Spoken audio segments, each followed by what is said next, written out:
In 2018, the Trump administration made a bold and controversial move. It declared that foreign aluminum imports posed a national security threat to the United States. This wasn't just a technical trade dispute, it was framed as a matter of protecting the country's very ability to defend itself. The administration's answer? A sweeping 10% tariff slapped on all aluminum coming into the country, no matter where it was from. The idea was simple on paper: make imported aluminum more expensive, and American companies would be forced to buy from domestic producers instead. Officially, the justification was to safeguard U.S. military supply chains. Aluminum is crucial for everything from fighter jets to warships. But here's the twist. Most of America's aluminum didn't come from rivals or adversaries. It came from close allies, especially Canada, which supplied more than half of U.S. aluminum imports. Unsurprisingly, America's allies were stunned. To them, the move looked less like a security measure and more like old-fashioned protectionism.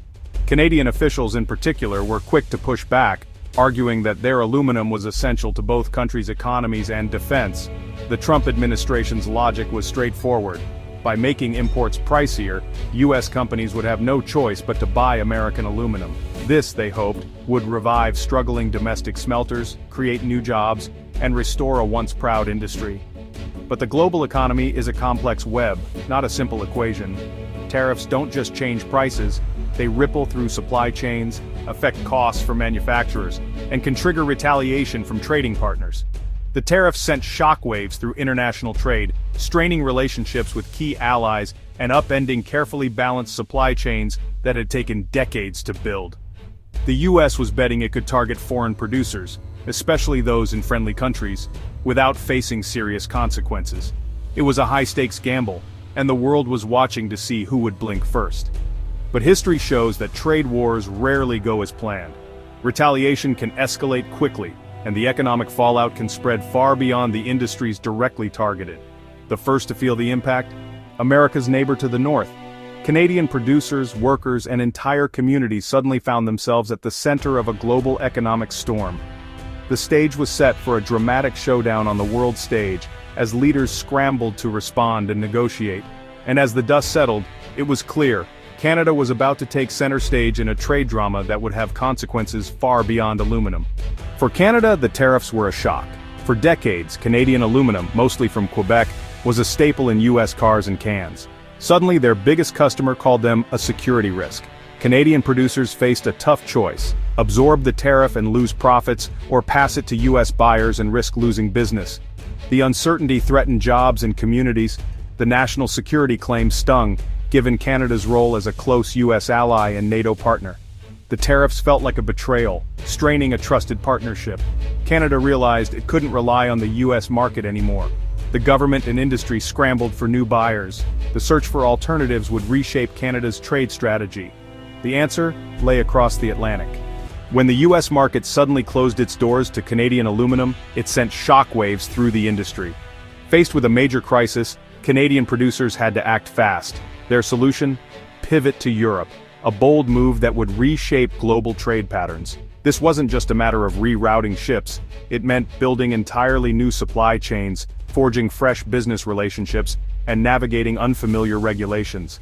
Canadian companies scrambled to set up logistics hubs, negotiate with European partners, and ensure their aluminum could meet strict European standards. Soon, Canadian aluminum began arriving in massive quantities at major European ports like Antwerp and Rotterdam. Ship after ship unloaded gleaming ingots, quickly filling warehouses and catching the attention of the European market. To break into this new market, Canadian producers offered highly competitive prices and flexible contracts. They worked tirelessly to convince European buyers of the quality and reliability of their metal, often traveling across the continent to build trust and secure deals. European manufacturers, eager for affordable, high-quality aluminum, welcomed the influx. But for local European producers, the sudden competition was alarming. Many worried about their future as Canadian imports threatened to undercut their prices and disrupt established supply chains. For Canada, the shift was a logistical triumph. It marked a major step toward economic diversification, reducing the country's reliance on a single trading partner and opening doors to new opportunities across the Atlantic. For the first time in decades, Canada found itself less dependent on the U.S. market. The move signaled a new era in Canadian trade policy. one that prioritized resilience and adaptability in a rapidly changing world. But the influx of Canadian aluminum created new challenges for Europe. Local factories struggled to compete, some even idling production lines or laying off workers as warehouses filled with unsold European metal. The European market was far from empty. It had its own established producers, now forced to face unexpected competition from across the Atlantic.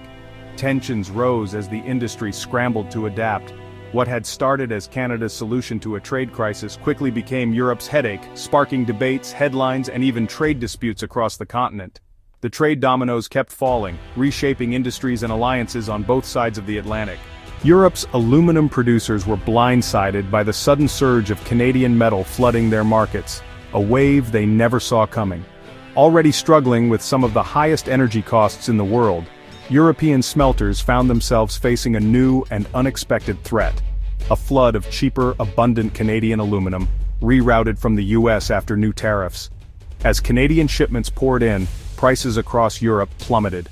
Profits for local producers evaporated almost overnight, and the threat of layoffs became a grim reality for thousands of workers. Entire communities that depended on these factories braced for economic hardship. Desperate to survive, European producers banded together, lobbying their governments for urgent protection. They argued that they were innocent bystanders, collateral damage caught in the crossfire of a trade war between the US and Canada. The European Union quickly responded, imposing its own quotas and tariffs to stem the relentless flow of Canadian metal.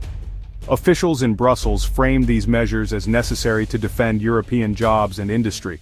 But these new barriers didn't just affect Canada. They set off a global chain reaction as countries scrambled to protect their own industries from a sudden glut of aluminum and other metals. The US wall pushed Canadian exports to Europe, but Europe quickly built its own wall, leaving Canadian producers searching for new markets yet again.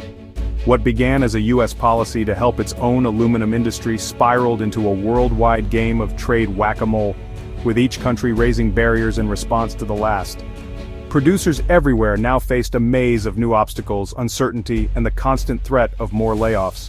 The global aluminum market was thrown into chaos, and no one was sure what would come next.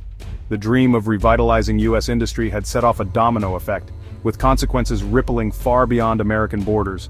The cycle of retaliation was now in full swing, as governments, businesses, and workers everywhere scrambled to adapt to the new reality of global trade tensions. And as the dust settled, it became clear that American businesses, especially small manufacturers, were about to feel the pinch, facing higher costs, supply shortages, and a world where trade barriers had become the new normal.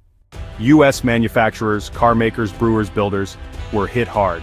The tariffs raised aluminum costs by 10% overnight. Domestic supply couldn't fill the gap, so companies kept importing and paid the price. They faced two bad options: absorb the cost and cut profits, or pass it to consumers. Prices rose on everything from beer cans to cars. Small businesses, lacking bargaining power, suffered most.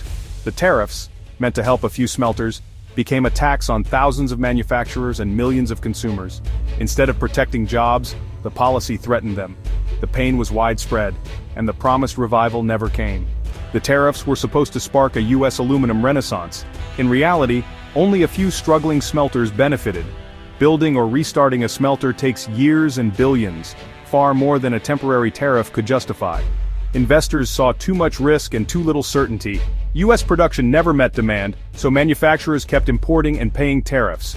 The result, a tax on US businesses, not a boom in jobs. The revival was a mirage. The costs were real. The policy's unintended consequences overwhelmed its intended effects. The tariffs didn't just raise costs, they sowed chaos in global supply chains. Companies faced unpredictable prices and new paperwork, stalling investment and growth. A loophole let finished aluminum goods enter tariff-free, encouraging companies to move production offshore. Big corporations adapted, but small businesses struggled to keep up. The uncertainty froze expansion plans and hurt the economy's engine. The tariff showed how interconnected the world is. One policy ricocheted across continents. Canada and Europe scrambled, US manufacturers paid more, and some jobs moved overseas. The global supply chain proved fragile and complex. A single trade barrier set off a cascade of unintended effects. The lesson: economic interventions rarely go as planned. The 2018 aluminum tariffs were a cautionary tale. Tariffs are blunt tools, helping a few but hurting many more. Taxing a basic material like aluminum raised costs for everyone, not just foreign producers. Using national security as a trade excuse damaged trust with allies and sparked retaliation. Reviving industries takes long-term stability, not quick fixes. The policy failed to deliver a manufacturing boom and instead encouraged offshoring. The ripple effects hurt Canadian and European producers, US manufacturers, and consumers alike. Confusion and stalled investment followed. In a global economy, simple solutions rarely work. The main lesson: think through the consequences before launching a trade war. Otherwise, you might end up hurting yourself more than your rivals.